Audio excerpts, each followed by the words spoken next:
My name is Haley Cruz, and my other group members are Rachel Jones and Bryn Straka. We are here to talk to you about nursing shortages and the impacts it has. The objectives of this presentation is to help you understand what the nursing shortage is, where it is, the people it affects, and most importantly, how it affects them. So what is the nursing shortage? The nursing shortage overall is due to the fact that there are not enough nurses in the profession to properly and safely care for patients. In the nursing profession, there's a lack of potential nursing educators, high turnover rates, and inequitable workforce distribution. Because of this, the nurse-to-patient ratios are dangerously high. This is bad for not only the patient, but for the nurse as well. When nurses have several patients, they do not have time to take all the preventative measures that they would if they had fewer patients.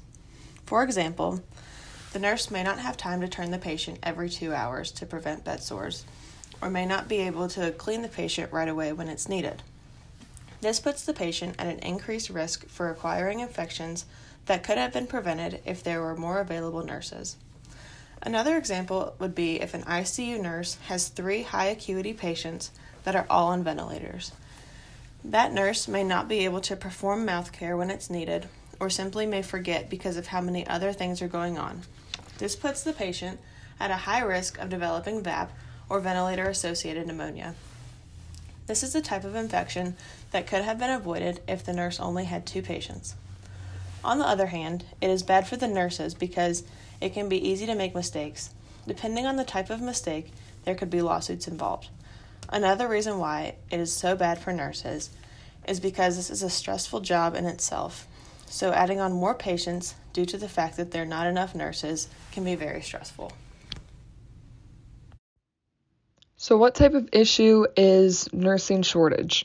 We believe that nursing shortage is a safety issue, mental health and social issue, and financial issue.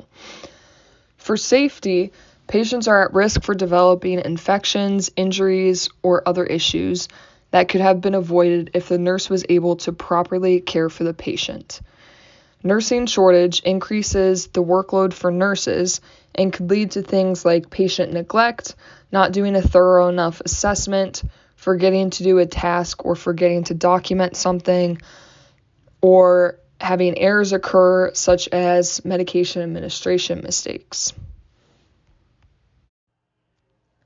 The nursing shortage can be considered a mental health or social issue. This is because the high patient workload, increase in nurse burnout, and nurse turnover causes stress and anxiety for many of us in the nursing field, which is affecting our mental health. It is mentally exhausting for those who have the high patient workload and are then burning out, those who are working with these nurses, and those who are hiring during times with high nurse turnover and shortage. Nursing shortages can be a financial issue as well as a safety and mentality one. Travel nurses are currently making a large amount of money. Because of this, it is causing tension between coworkers. An example of this is one that I have seen firsthand. I work as a nurse tech at Akron General, and I have seen the floor nurses get annoyed with the travel nurses because they're both doing the same job, but one is getting paid much more. Travel nursing is something that many young nurses do because they're right out of school and not settled down yet. If these new travel nurses come into hospitals and get treated poorly, it could potentially discourage the travel nurse, leading them to drop bedside nursing, or it could lead them to drop the profession as a whole. So who does the nursing shortage affect?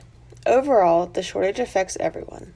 Some new graduate nurses may start a bedside job and quickly find out that it's not what they want to do because they may be already overworked.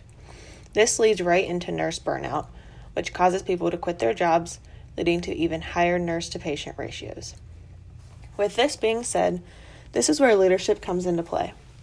Nurses who have been working for a while need to be welcoming to the new incoming nurses. I have seen when older nurses nitpick every little thing a new one does, and by the time the day is over, that new nurse has absolutely no confidence left. Rather than bringing each other down, it is important to build each other up to decrease nurse burnout rates and to decrease turnover rates. I feel as though doing this can help the nursing shortage. How does the nursing shortage affect things like patient care, safety, and outcomes? As said in the journal BMJ Quality and Safety in May 2013, higher patient loads are associated with higher hospital readmissions. This means that the nurses are given more work than can be accomplished or managed. This does not ensure high quality care, it is not safe for our patients, and because there are more hospital readmissions, it could mean that many of the readmissions were not due to good outcomes. From a second source, from Dr. Mary Belegan and her colleagues from the University of California, San Francisco, found that higher nurse staffing levels were associated with fewer deaths, lower failure to rescue incidents, lower rates of infection, and shorter hospital stays. Here we see that when it comes to a place where there's more nurses in the staff, there is a higher chance of high quality patient care, efficient safety, and positive outcomes.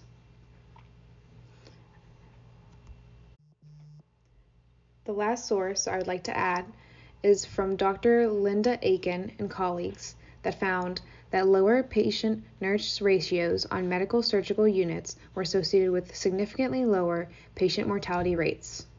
This is also supporting the same conclusion. How has COVID impacted the nursing shortage? After the first surge, many nurses left their jobs due to the high workload and burnout, but a lot did continue to stay and work throughout the exhaustion. After the next surge, nurses were already weakened, tired, and frustrated, and they just kept getting hit harder and harder with more COVID cases. This put even more stress on their jobs, and many frontline hospital nurses decided to leave to find a job with less stress and more pay. Because of COVID, this has caused nursing shortage to fall even shorter. COVID has also led to a scarcity of resources, nurses not being able to take the needed leave to rest, risk and fear of COVID infection for nurses and their families, and suffering from things such as PTSD, anxiety, high stress, depression, and moral suffering. What are some reasons for the nursing shortage? There are multiple factors that have led to and impacted the nursing shortage. Baby boomers are one of the largest generations of U.S. history, and they can only be challenged for the title of the largest generation by millennials. As this generation consists of older adults are more likely to be hospitalized than any other age group. Because this generation is so large and are all older adults, this means that this aging population will require more medical care. Another reason for the nursing shortage is that faculty shortages limit the capacity in nursing schools to accept more students.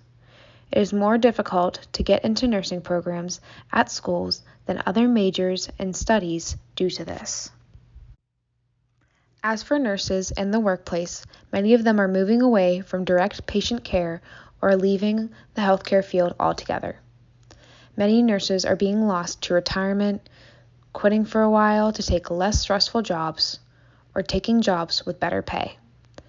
This could be because of the heavy patient workload, nurse-patient ratio, pay not being high enough, and the stress and mental strain that this field can take on them. This forces them to the point of not wanting to even be a part of the healthcare field as a whole, or completely changing their career path. There are some strategies that are being used to fill gaps in nursing shortage short term. These are things that we have either seen firsthand through clinical or through working in hospitals, or things that we have read about online, especially while doing our research for this project. And a lot of these strategies are being implemented into hospitals now due to COVID and the immediate need for nurses because of that. So these strategies are short-term fixes to the problem. They're not long-term solutions, but they are helping the immediate need for nurses. The first strategy on this list is tapping staff doing no clinical work. So these are employees whose jobs aren't in clinical care and are helping to serve patients or are taking on tasks to ease the burden on staff. So these may be employees who aren't nurses themselves, but they are able to do some of the tasks, so the nurses can delegate some of the tasks and assignments to these employees who can help take off some of the workload for the nurses and the staff there. The second strategy we as students are very familiar with, and we have experienced firsthand what this one looks like, which is tapping educators and students. So this is when one faculty member leads a team of nursing students who sometimes volunteer. It's in shifts and helps the nurse with patient care things like maybe turning a ventilated patient, delivering bed linens, changing bed linens, transporting labs and specimens down to the laboratory. It could be helping the patient get up to go to the bathroom. So any of these patient care tasks that the nursing students are able to do in order to help take some of the burden off of the nurses and try to decrease their workload. Recruiting is something that the hospitals are also doing a lot of. So some of this includes offering sign-on bonuses for high-need areas, bonuses to staff for even referring nurses, and using travel nursing companies. So a lot of this includes the bonuses or higher pay to try to promote people to work there and just bring in more staff in order to help out and decrease the workload.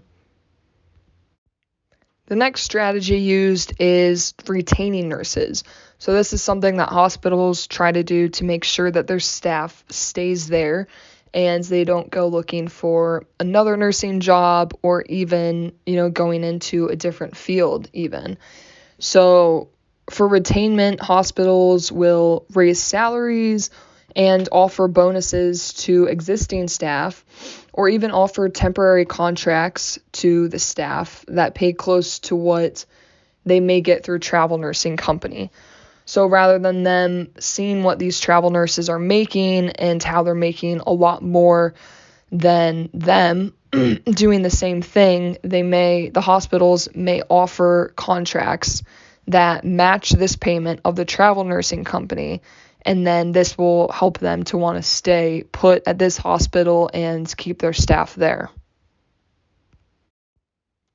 So the final strategy that we've seen used that I'm going to discuss is retired nurses recalling back to nursing to help out.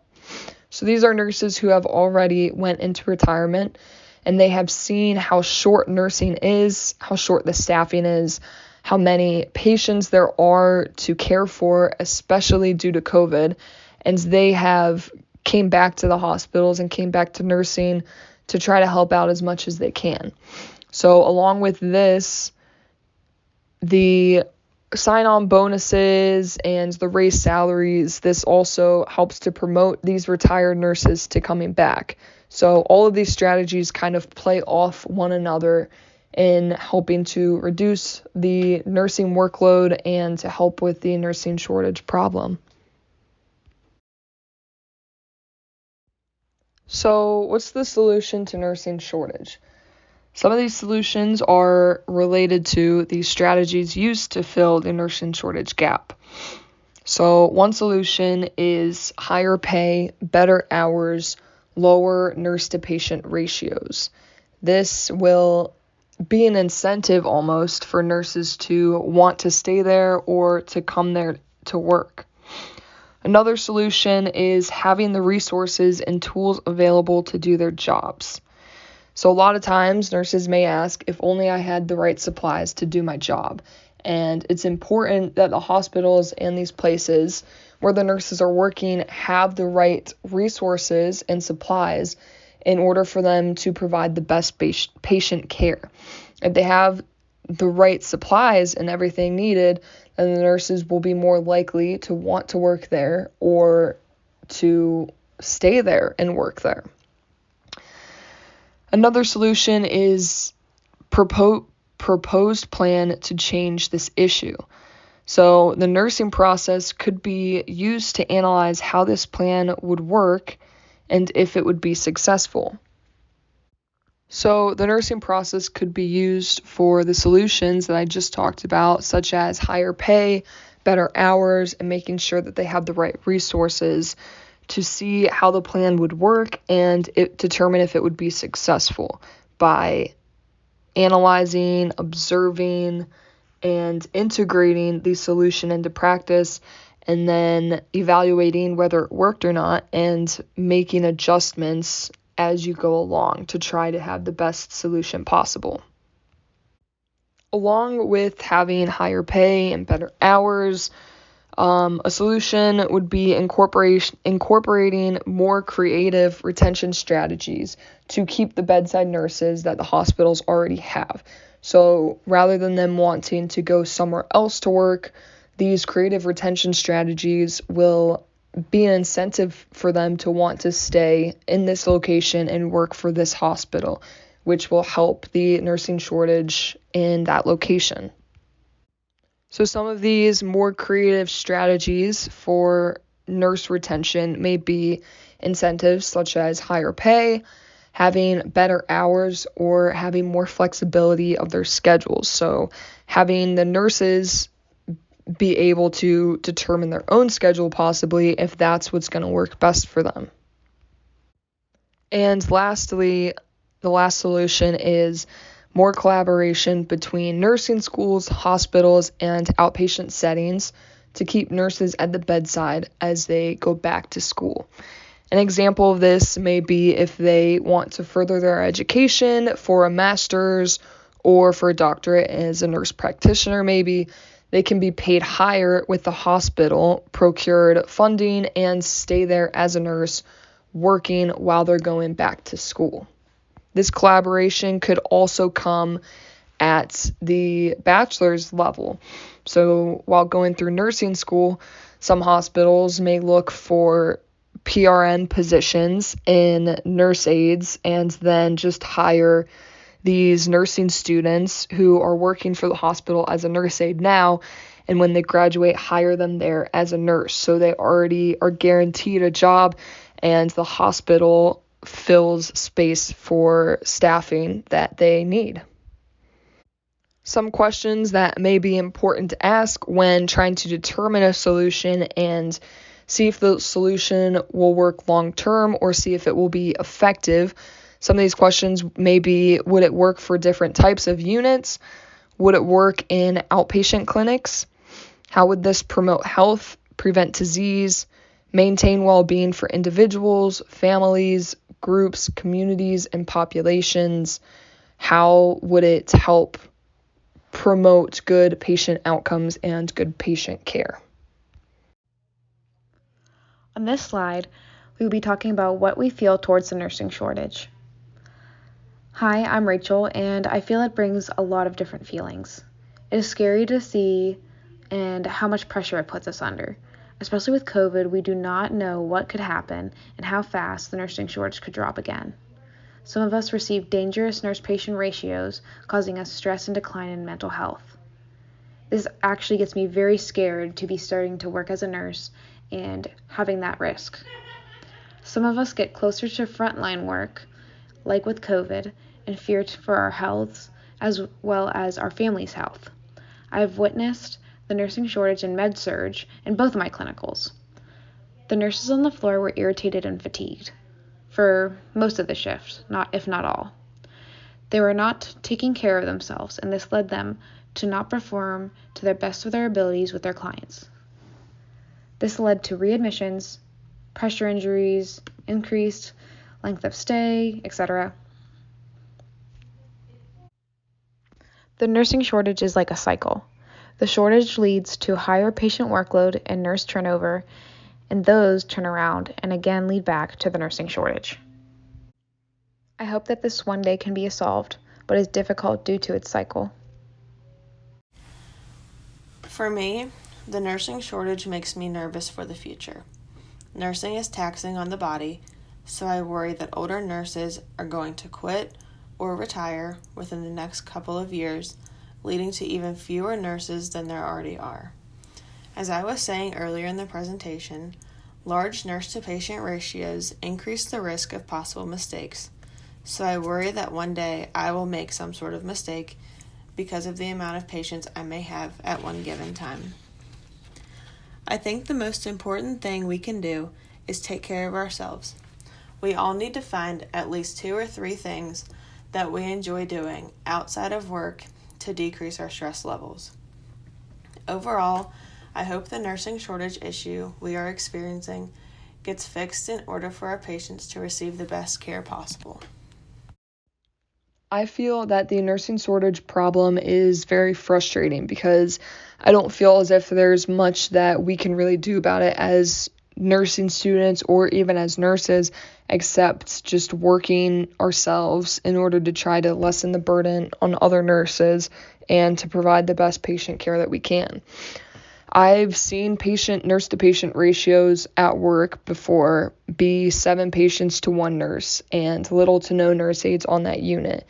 And I feel this is a very unsafe environment for not only the patients but the nurses too, because it puts them at risk of making errors and increases their chances of making mistakes, and which in turn decreases the patient care quality.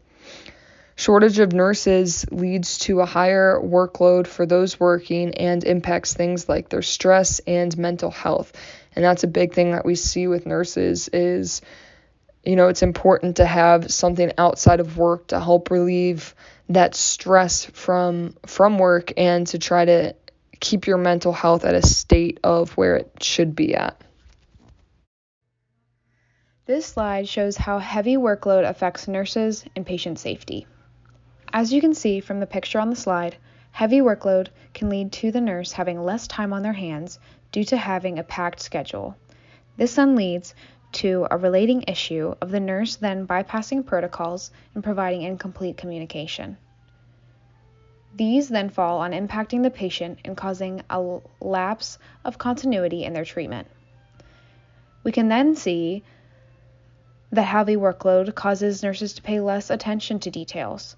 This then leads to mistakes and brain strain, and ultimately affecting the patient, in which they could have a risk of being over or under medicated, among other unsafe practices. Heavy workload causes more stress, as we have talked about a lot throughout this entire presentation. The high stress then leads to reduced job performance. With a low job performance, the patient is at greater risk for experiencing medical errors. Lastly, the heavy workload leads to nurses utilizing more shortcuts. These shortcuts compromise the quality of patient care and lead to risk of infection and compromised data security. In this slide, I'm going to run through a nursing shortage scenario. A nurse is working on a 21-bed unit. Every bed is filled. There are currently 3 nurses working the night shift. 1 nurse called off due to testing positive for COVID. Each of the 3 nurses working have 7 patients each because of this. The hospital staffing was unable to find anyone to come in for the night. Some of these patients are in for chronic issues and some need more assistance than others. There are no nurse techs working tonight, and even after sending out an incentive bonus for every 4 hours worked, none are called in. What are the dangers in this situation? What could this lead to?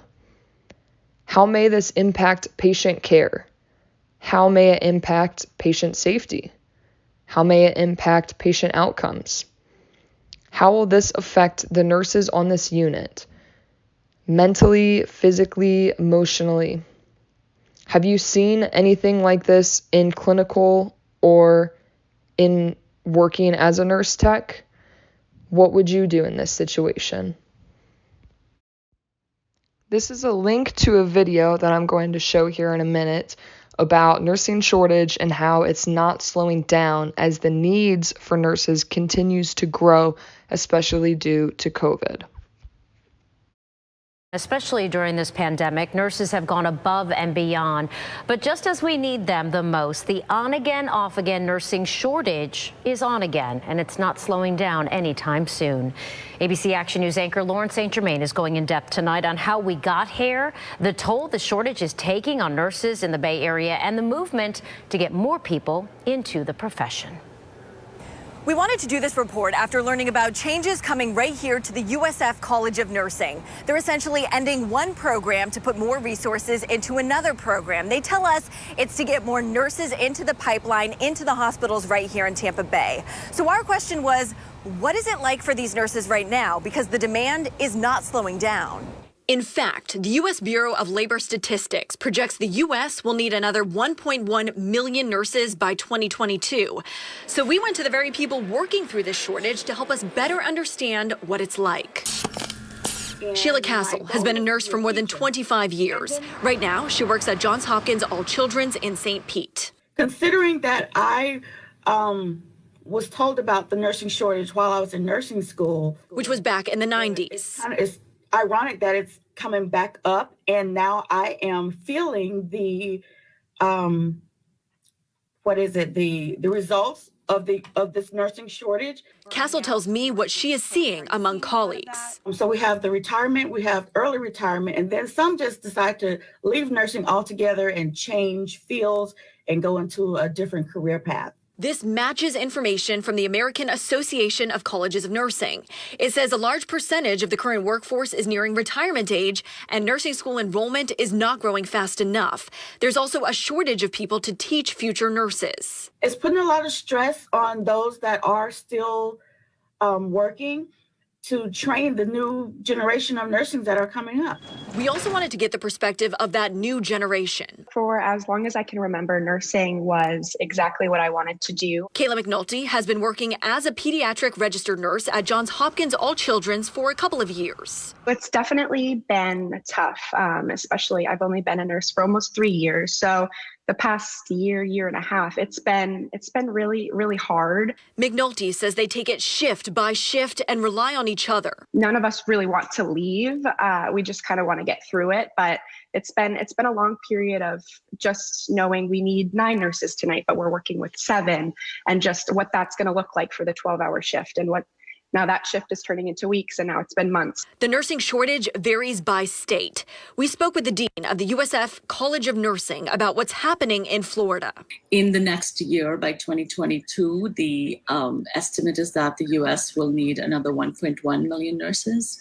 And in Florida, the shortage is escalating, where estimates show by 2025, we are really going to be in very great trouble. The dean tells me right now the biggest problem nurses are facing is burnout, especially those who have worked through the pandemic. She tells me right now they're really focusing on helping the nurses with self-care. It's something they didn't necessarily focus on before. And both nurses I spoke with tell me they see it and they feel it. I've just kind of realized that self-care is so important. My advice to those out there, recognize it. It was a long time before I actually recognized that I was having some burnout, and before I started doing some things to help counteract that. And it makes all the difference just to kind of step back, reassess, kind of realize why you're doing what you're doing. Despite all the challenges, both McNulty and Castle remain optimistic. But now more than ever, we have the chance to show people our strength, our resiliency through this crazy time, and ultimately our commitment to our patients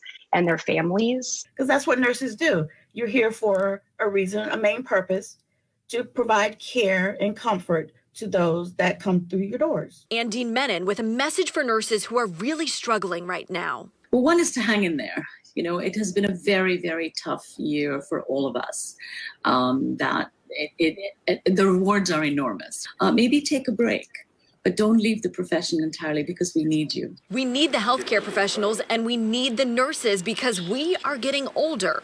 A University of Florida study published last year projects 38% of people in the Bay Area will be 55 and older by the year 2030. You can listen to the full interview with the Dean of the College of Nursing on our website, abcactionnews.com. She really breaks down how this program is shifting to get more nurses into Tampa Bay hospitals. We're also breaking down what incentives hospitals are offering offering new nurses and current employees to get more nurses into their hospital. Again, that's on our website, abcactionnews.com. At USF, I'm Lauren St. Germain, ABC Action News. On this slide, we have an activity. We have a survey we would like you to fill out. We ask, when you have experienced the nursing shortage, have you witnessed this in your workplace or at clinical sites? And if you have, where you have seen it, how the nursing shortage makes you feel, what are your overall thoughts about the nursing shortage? What do you feel is the biggest issue related to the nursing shortage? What are some solutions you believe could help fix the nursing shortage? Do you think you've learned more about the importance of this nursing shortage from this presentation? And what do you think you've learned from this presentation about the nursing shortage?